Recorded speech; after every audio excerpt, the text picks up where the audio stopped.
The following content is provided under a Creative Commons license. Your support will help MIT OpenCourseware continue to offer high-quality educational resources for free. To make a donation or to view additional materials from hundreds of MIT courses, visit MIT OpenCourseware at ocw.mit.edu. So let's start right away with stuff that we will need to see before we can go on to more advanced things. So hopefully yesterday in recitation you heard a bit about vectors. How many of you actually knew about vectors before that? Okay, that's the vast majority. If you're not one of those people, well, hopefully you will learn about vectors right now. I'm sorry that the learning curve will be a bit steeper for the first week, but hopefully you will adjust fine. If you have, trouble with vectors, do go to your instructors, recitation instructors' office hours for, extra practice if you feel the need to. You'll see it's pretty easy. So, just to remind you, a vector is a quantity that has both a direction and a magnitude or length. So,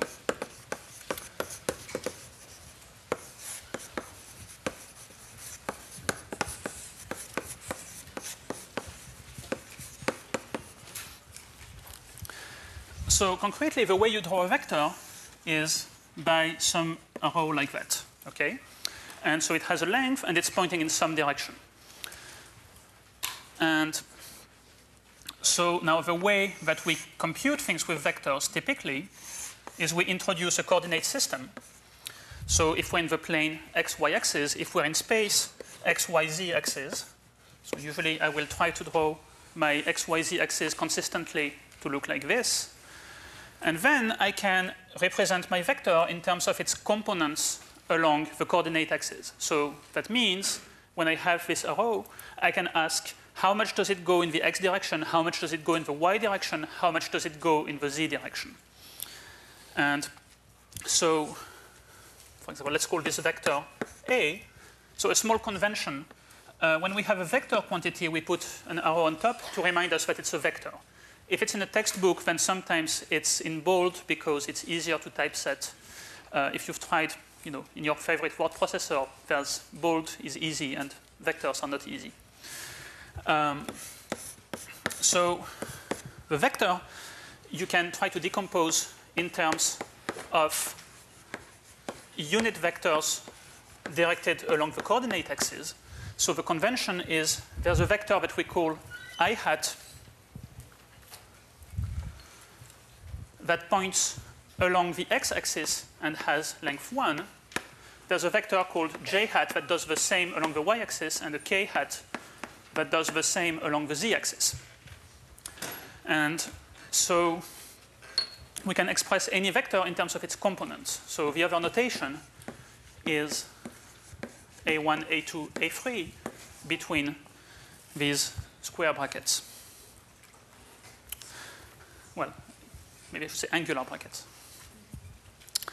So the length of a vector we denote by, if you want, it's the same notation as the absolute value.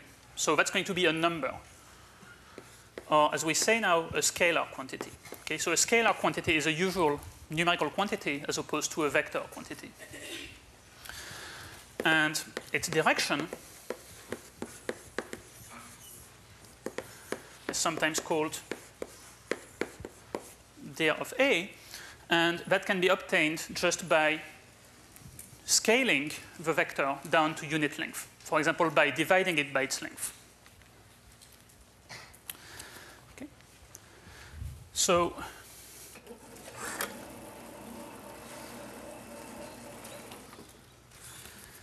well, there's a lot of notation to be learned. So for example, if I have 2 points, P and Q, then I can draw a vector from P to Q, and that vector is called vector PQ. Okay?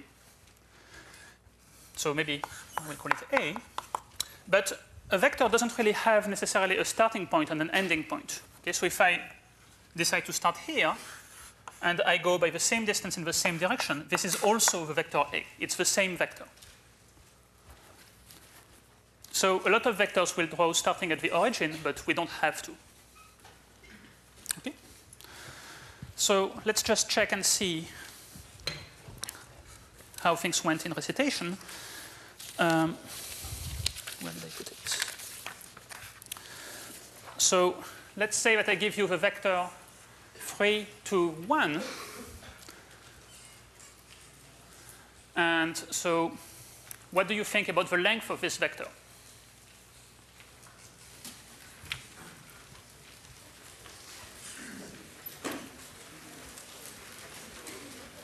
Okay. I see an answer forming. So a lot of you are answering the same thing. Maybe I shouldn't spoil it for those who haven't done it yet. Okay, I think the overwhelming vote is in favor of answer number 2. I see some 6s. I don't know. That's a perfectly good answer too. But hopefully, in a few minutes, it won't be I don't know anymore. So let's see. How do we find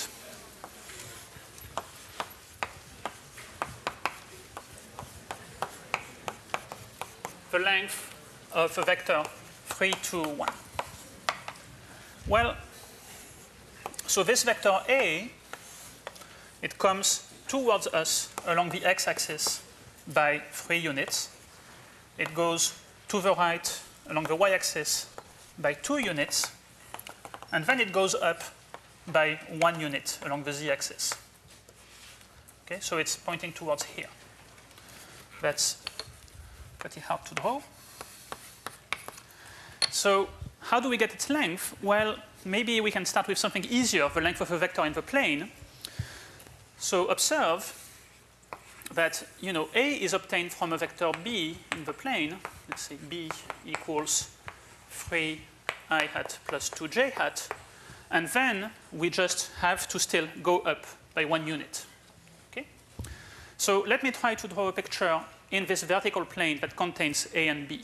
If I draw it in the vertical plane, so that's the z-axis, that's not any particular axis, then my vector B will go here, and my vector A will go above it, and here that's 1 unit.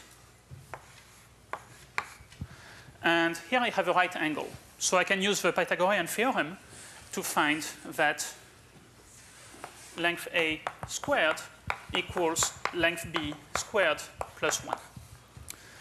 Now, we are reduced to finding the length of B. But the length of B we can again find using the Pythagorean theorem in the xy plane, because here we have a right angle.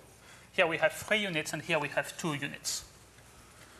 Okay, so if you do the calculations, you will see that, well, length of B is square root of 3 squared plus 2 squared, that's 13, so square root of 13.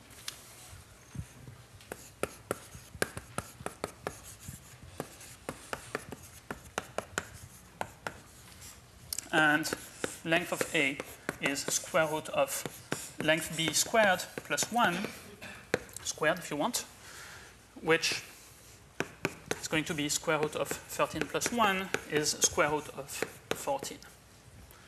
Hence, answer number 2, which almost all of you gave.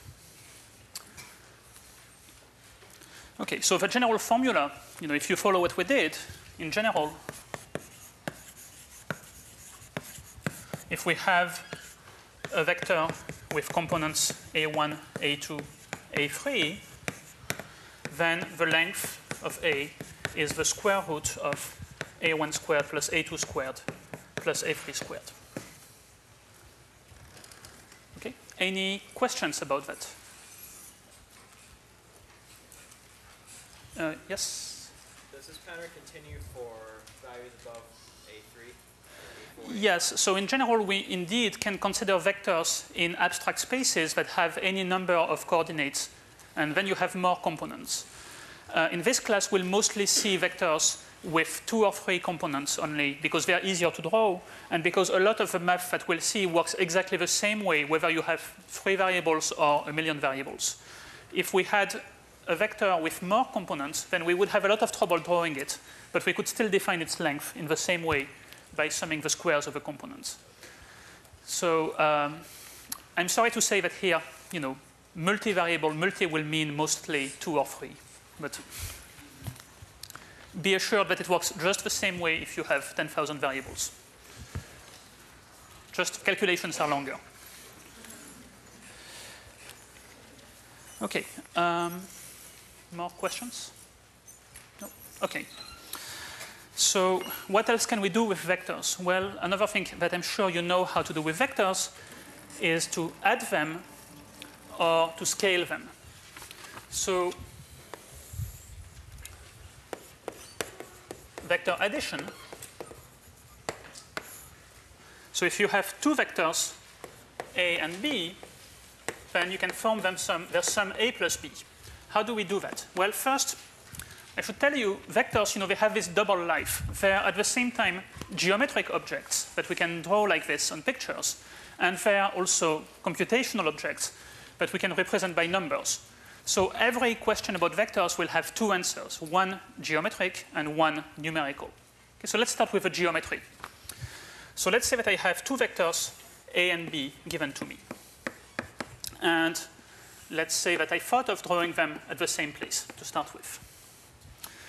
Well, to take their sum, what I should do is actually move B so that it starts at the end of A, at the head of A. Okay, so this is again vector B. So observe, this actually forms now a parallelogram, right? So this side is again vector A. And now, if we take the diagonal of that parallelogram, this is what we call A plus B. Okay, so the idea being that to move along A plus B, it's the same as to move first along A and then along B. Or along B, then along A. A plus B equals B plus A. Okay, now if we do it numerically, then all you do is you just add the first component of A with the first component of B, the second with the second, and the third with the third. Okay, say that A was A1, A2, A3, B was B1, B2, B3, then you just add this way. Okay, so it's pretty straightforward. So for example, I said that my vector over there, its components are 3, 2, 1, but I also wrote it as 3 times I plus 2 times j plus k. What does that mean? Oh, so I need to tell you first about multiplying by a scalar. So maybe I should say this is about addition. So multiplication by a scalar, it's very easy. If you have a vector A, then you can form a vector 2A just by making it go twice as far in the same direction. Okay? Or we can make half A more modestly. Or we can even make minus A, and so on. Okay? So now you see if I do the calculation 3 times I plus 2 times j plus k, well, what does it mean? 3 times I is just going to go along the x-axis, but by distance of 3 instead of 1. And then 2 times j goes 2 units along the y-axis, and k goes up by 1 unit. Well, if you add these together, you will go from the origin, then along the x-axis, then parallel to the y-axis, and then up. And you will end up, indeed, at the endpoint of the vector A. OK. Any questions at this point? Yes? So for the geometric vector addition, you're basically just using the tip-to-tail addition? Exactly. To add vectors geometrically, you just put the head of the first vector and the tail of the second vector in the same place, and then it's head-to-tail addition. Any other questions? Yes? So when you're subtracting, you just put one in the other direction? That's correct. If you subtract 2 vectors, that just means you add the opposite of a vector. So for example, if I wanted to do A minus B, I would first go along A and then along minus B, which would take me somewhere over there. OK? So A minus B, if you want, would go from here to here.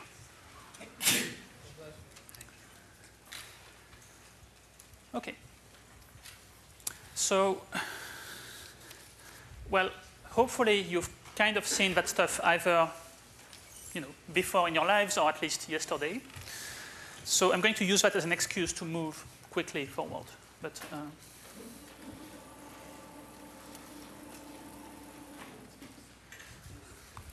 so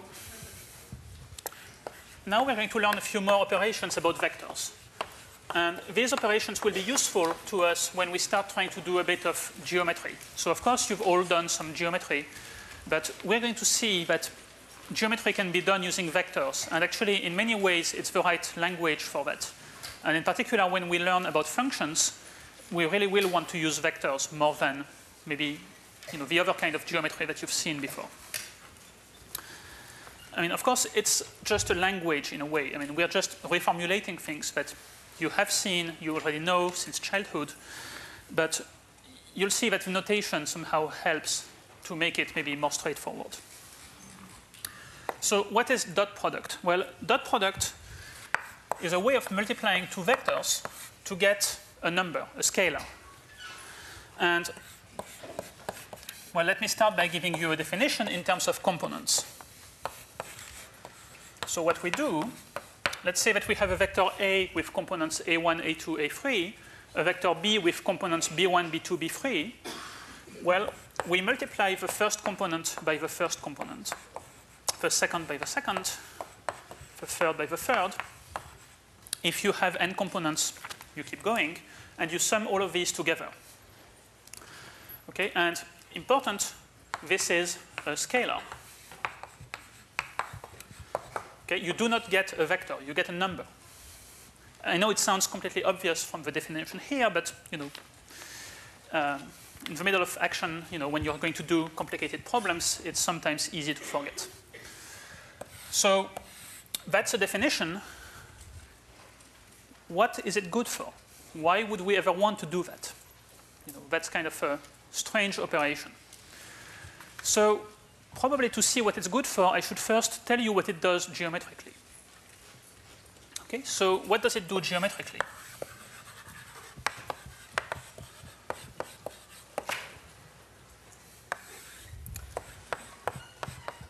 Well, what you do when you multiply two vectors in this way, I claim the answer is equal to the length of A times the length of B times the cosine of the angle between them. So if I have my vector A, and if I have my vector B, and I have some angle between them, I multiply the length of A times the length of B times the cosine of that angle. So that looks like a very artificial operation. I mean, why would we want to do that complicated multiplication? Well, the basic answer is it tells us at the same time about lengths and about angles. And the extra bonus thing is that it's very easy to compute. If you have a component, see, that formula is actually pretty easy. So, okay, maybe I should first tell you, how do we get this from that? Because in math, one tries to justify everything to prove theorems. So if you want, that's a theorem. That's the first theorem in 1802. So how do we prove that theorem? How do we check that this is indeed correct using this definition? So, or in more common language, what does this geometric definition mean?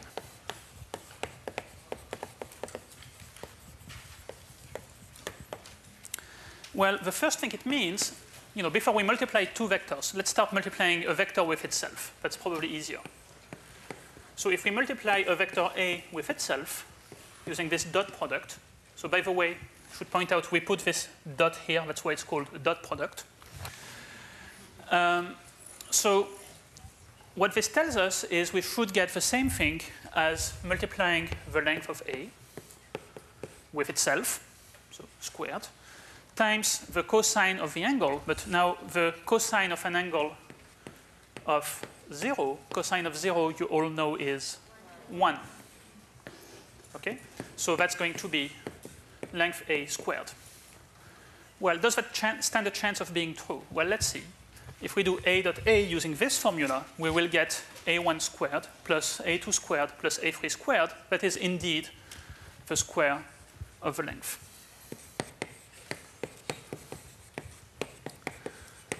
So check. That works. Okay? Now, what about two different vectors? Can we understand what this says and how it relates to that? So let's say that I have two different vectors, A and B, and I want to try to understand what's going on. So my claim is that we are going to be able to understand the relation between this and that in terms of the law of cosines. So the law of cosines is something that tells you about the length of the third side in a triangle like this in terms of these two sides and the angle here. Okay, so the law of cosines, which hopefully you have seen before, says that, so let me give a name to this side. Let's call this side C, and as a vector, C is A minus B. It's minus B plus A.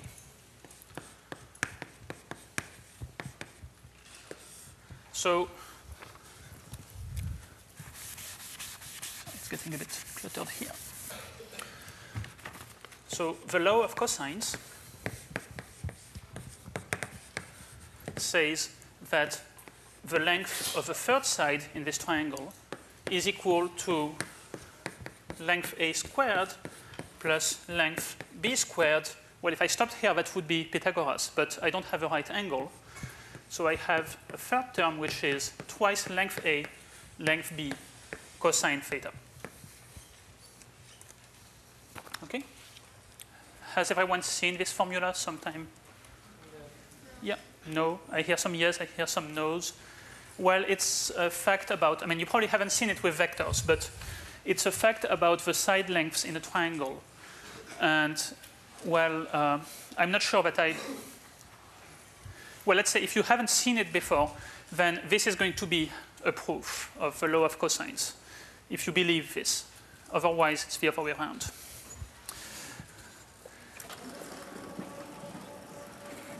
So let's try to see how this relates to what I'm saying about the dot product. So I've been saying that length C squared, that's the same thing as C dot C. Okay? That we have checked. Now, C dot C, well, C is A minus B. So it's A minus B, dot product A minus B. What do we want to do in a situation like that? Well, we want to expand this into a sum of 4 terms. Are we allowed to do that? Well, you know, we have this dot product. It's a mysterious new operation. We don't really know. Well, the answer is yes, we can do it. You can check from this definition that it behaves in the usual way in terms of expanding, factoring, and so on. So I can write that as A dot A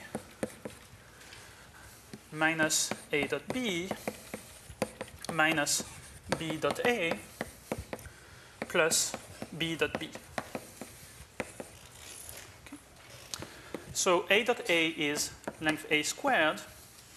Let me jump ahead to the last term. B dot B is length B squared. And then these two terms, well, they're the same. You can check from the definition that A dot B or B dot A are the same thing.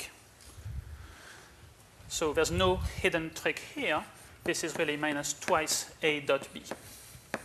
Okay? So now let's compare these two formulas. Well, you see that this term is, I mean, this is the only difference between these two formulas for the length of C. So if you believe in the law of cosines, then it tells you that, yes, this is a proof that A dot B equals length A, length B, cosine theta. Or vice versa, if you've never seen the law of cosines, but you're willing to believe this, then this is the proof of the law of cosines. Okay, so the law of cosines or this interpretation are equivalent to each other. Okay, any questions? Yes? Why isn't there cosine theta in the second one? So in the second one, there isn't a cosine theta because I'm just expanding a dot product. Okay, so I'm just, writing C equals A minus B, and then I'm expanding this algebraically, and then I get to an answer that has an A dot B. So then if I wanted to express that without a dot product, then I would have to introduce a cosine, and I would get the same as there. Okay? So yeah, if you want, the next step to recover the law of cosines would be to plug in this formula for A dot B, and then you would have a cosine. Okay, let's keep going.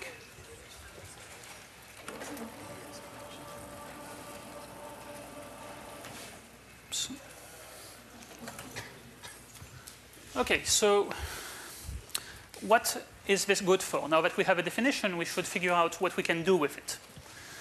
So what are the applications of dot product? Well, we'll discover new applications of dot product throughout the entire semester, but let me tell you at least about those that are readily visible. So one is to compute lengths and angles, especially angles. So let's do an example. Let's say that, for example, I have in space, I have a point P, which is at 1, 0, 0. I have a point Q, which is at 0, 1, 0. So it's at distance 1 here, 1 here. And I have a third point R at 0, 0, 2. So it's at height 2. And let's say that I'm curious and I'm wondering what is the angle. So here I have a triangle in space connecting P, Q, and R. And I'm wondering what is this angle here. Okay? So of course, one solution is to build a model and then go and measure the angle. But we can do better than that. We can just find the angle using dot product. So how would we do that? Well, so if we look at this formula, we see, so let's say that we want to find the angle here. Well, let's look at the formula for PQ dot PR. Well, we said it should be length PQ times length PR times the cosine of the angle. Okay? Now, what do we know and what do we not know? Well, certainly at this point, we don't know the cosine of the angle. That's what we would like to find. But the lengths, certainly we can compute. We know how to find these lengths. And this dot product we know how to compute because we have an easy formula here. Okay, so we can compute everything else and then find theta. So actually what we will do is we will find theta in this way. We'll take the dot product of PQ with PR, and then we'll divide by the lengths.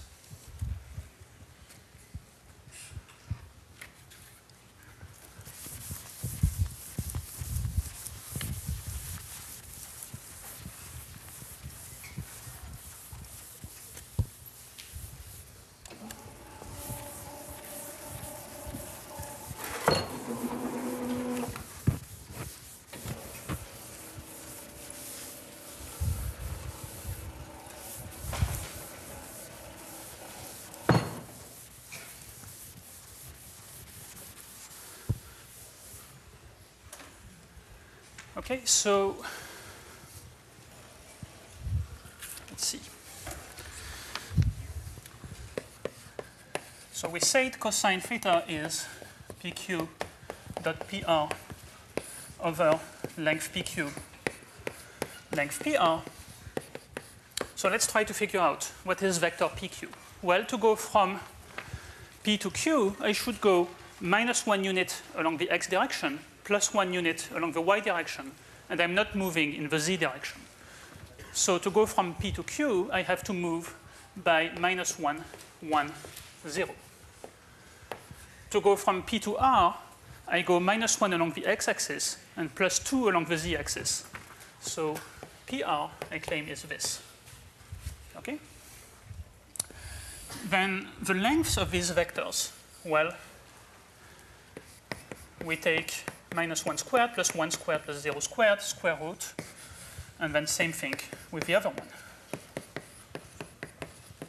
Okay? So the denominator will become, well, there's a square root of 2, and there's a square root of 5. What about the numerator?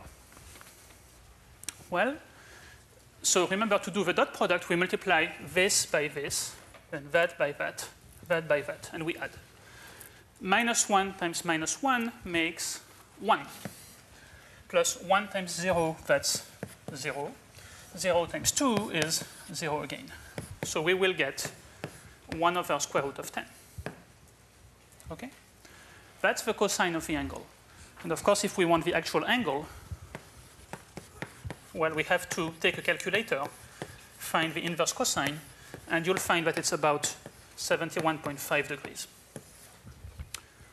Actually, we'll be using mostly radians, but for today, I mean, that's certainly a more speaking answer.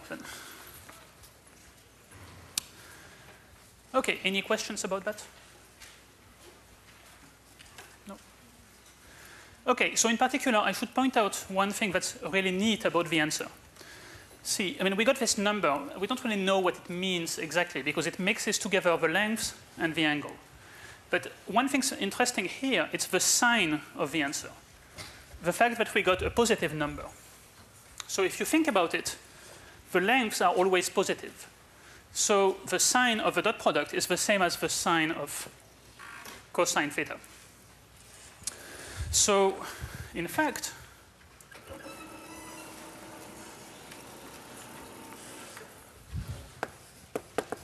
the sign of A dot B is going to be positive if the angle is less than 90 degrees. So that means geometrically, my two vectors are going more or less in the same direction. They make an acute angle.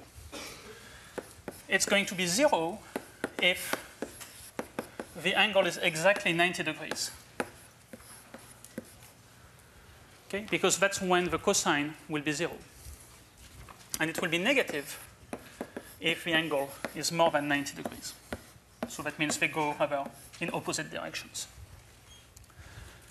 Okay, so that's basically one way to think about what dot product measures. It measures how much the two vectors are going along each other. Okay.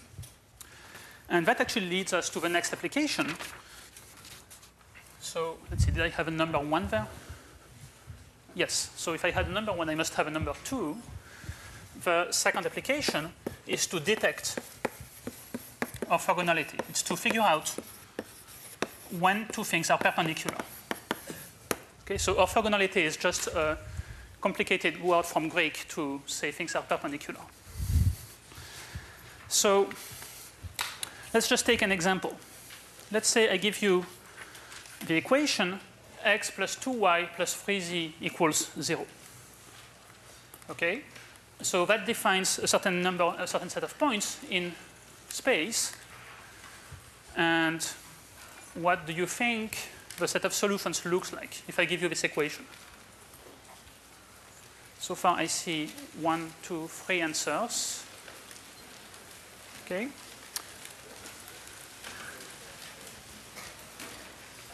So I see various competing answers, but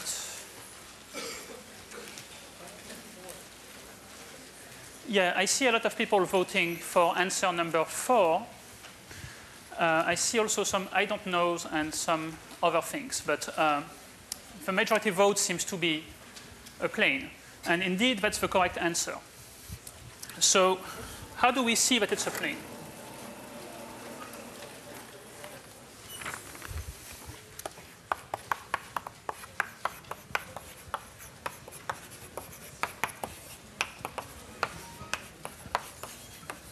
I should say this is the equation of a plane.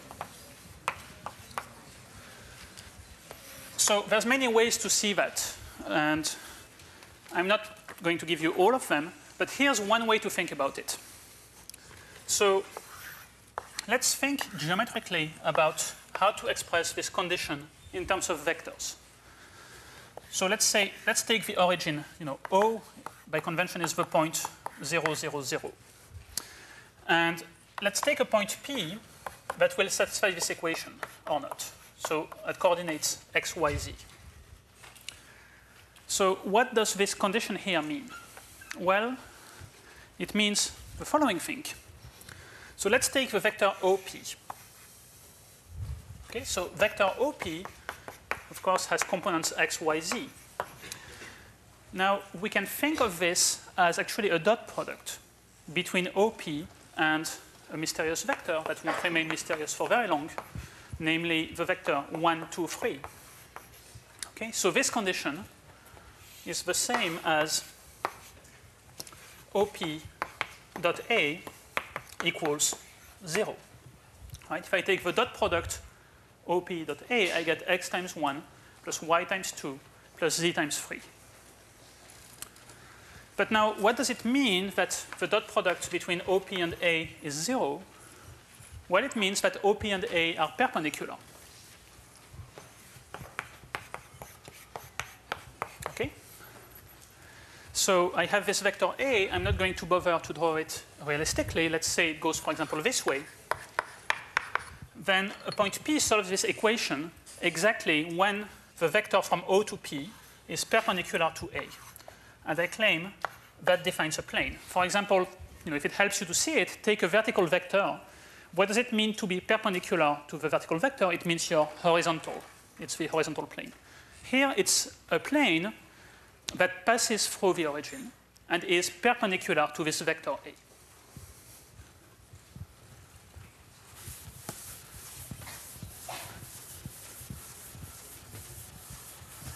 Okay, so what we get is a plane through the origin,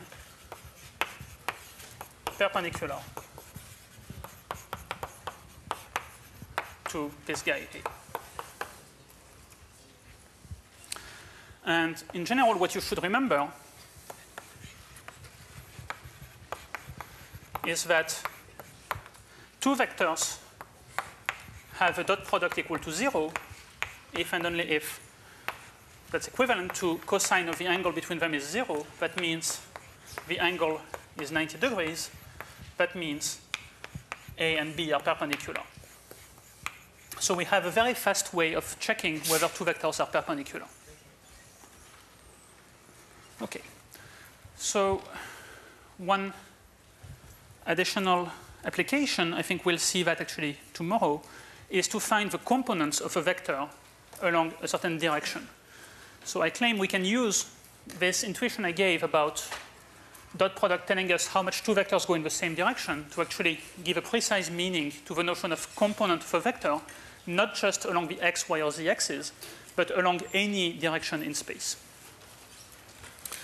So I think I should probably stop here.